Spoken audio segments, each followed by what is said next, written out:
back. We're talking about why the men of Delhi behave the way they behave when it comes to eve teasing, when it comes to lack of civic sense, and various other things. This is genuinely, I think it's very important for us to recognize whether there is a problem or not.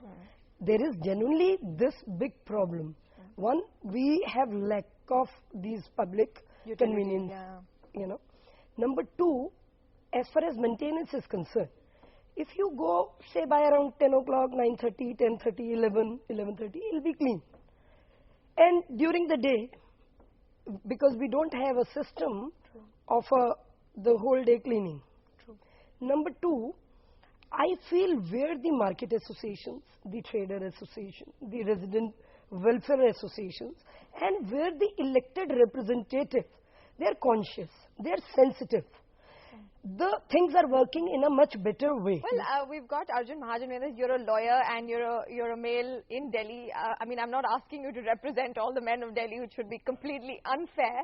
But, you know, we were just talking, why is it that, you know, a lot of men do what they do? And maybe you've spoken to some of them. I mean, have an opinion on it? Yeah, to be very honest, you know, the problem lies at the grassroots level. You know, because, you know, we have the laws in place, but because they're not enforced properly is why we have these problems.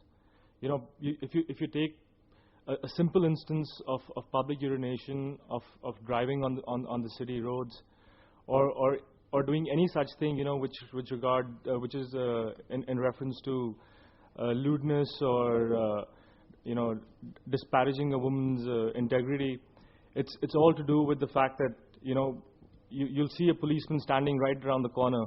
And you'll be seeing a guy who will be urinating on the wall, or you'll see a guy who will be making lewd remarks on a woman. Nobody will do anything. But he won't do anything.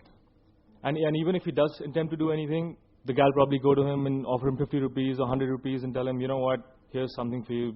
Just turn your back to this. If something is going on around me, what are the things that people watching can do to make some changes? You know, may take a step in the right direction, so to speak.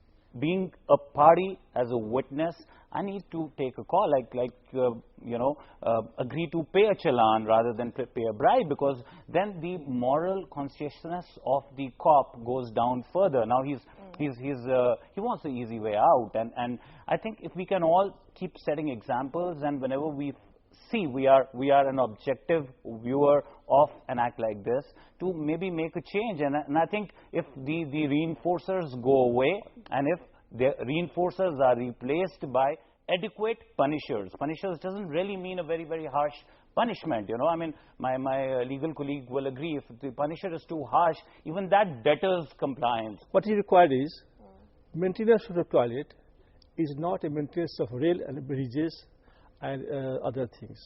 Sanitation, it requires commitment. So any company, any NGO, any individual, has to be committed to. Yes, apart from the money, apart from the viability, if that organization or the individual or a company, if it is committed to sanitation, to keep good toilets, then it can work. They will follow through. Because only the business cannot work here, because we have been maintaining. No, you're saying that certain amount of commitment is required to you know, in case of course, and not just on part of companies, but in part of governments, even on part of citizens. And I think maybe that's where.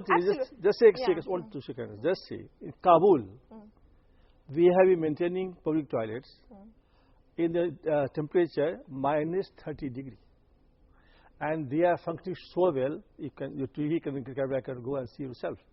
The question is, the commitment must come to the organization or the individual. No, that is very important. I actually agree with that, and I think the commitment has to go down to the level of the individual.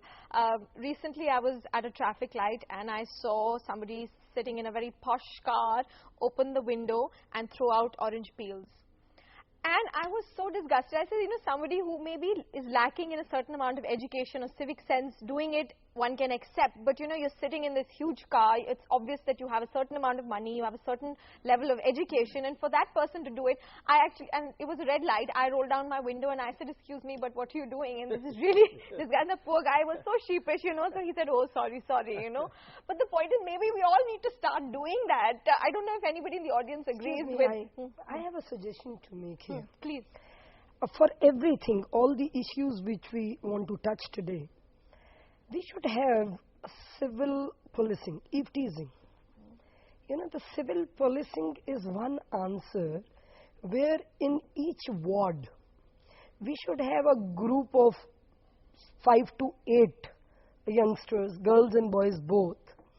And people should know, you know, for everything it's not important. A girl who's been, you know, somewhere made any remarks or things, she wouldn't go to the police station. Well, you don't And need to for lodge the an police FIR for person, it's everything, not yeah. a priority also because he is so harassed with all the Other other things, criminal and other activities, you know. For him, it's hardly a, you know, but to that group, and that group when seeing the sensitivity of the whole thing should go to the police station. So some kind of, we can have a senior citizen also, we can have the youths also in that. Chain snatching is there, mobile snatching is there, other problems are there, eve teasing is there. So we have that kind of a group, you know, youngsters, you know, who are ready to do it. No, I think we will talk about all that, and we'll take some comments and views from our young audience sitting here today. We'll do that in just a few moments from now. That's it.